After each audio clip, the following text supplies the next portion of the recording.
Hi hello সবাইকে স্বাগতম আমার মিনি ব্লগে। তো সেদিনকারে ওয়েদারটা এরকম ঝলমল ঝলমল করছিল, সূর্য মামা উঁকি মারছিল মাথার উপরে, আর প্রচণ্ড গরম দিচ্ছিল। তো সেদিনকারেও আমাকে বেরিয়ে গেছিলাম আমি কাজে।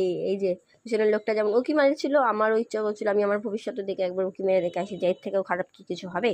হ্যাঁ হ্যাঁ হ্যাঁ, সেদিনকার এরকম রোদ মাথায় নিয়ে আমি চলে গেছিলাম ইফফিদাদির কাছে সোনারপুরে, আমার লোকেশনে। সেদিনকার ছিল ওখানে শ্যুট। খুব ভালো একটা লোকেশন ছিল, মানে অনেকটা দূরে ছিল গাইজ, প্রচুর দূরে ছিল। কারণ আমি ভেবেছিলাম সোনারপুর আমার বাড়ি থেকে কাছে, আমি একটু লেট করে বেরাবো, কিন্তু লেট করে বেরিয়ে পরিণাম হয়েছিল অনেক লেট হয়ে গেছিলো। তো ওখান দিয়ে স্টেশনে নামার পর টোটো করার পর তারপর 15 মিনিট হেঁটে আমি পৌঁছেছিলাম। এই রেডি হয়ে গেছি আমি, একটু ন্যাকা মতো আমার বানতা হে গাইজ, তোমরা জানোই আমি নেকি। হ্যাঁ হ্যাঁ, এই যে এইটা তো আমার ম্যান্ডেটারি পোস্ট, এটা আমি করবই। তো এটা করার পরে আমার খিদে পেয়েছিলো, তো আমি বললাম মেকআপ পরে হবে, আগে আমি খাবো। তো আমি খেয়ে নিয়েছিলাম। খাওয়ার পরে আমার ঘুম পাচ্ছিলো এরম করতে করতে যা হোক করে মেকআপটা কমপ্লিট করেছিল।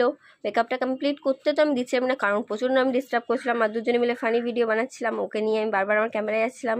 যাওয়ার সময় টাটা করে নিলাম, টাটা করে নেওয়ার পরে আমি বেরিয়ে গেছি বাইরে। এখানে এত আলো ঝলমলে দেখে তো আমার মনটা ফুরফুর করছিলো যে কোথাও দুর্গাপুজো এসে গেছে, কিন্তু না, পরের দিন ছিল গণেশ পুজো, তো তাই জন্যই এত সুন্দর করে সাজিয়েছিল। তো মুখটা বাদরের, সরি গাইস, যাই হোক বাদরের মতো করে খাওয়া দাওয়া করে টাটা।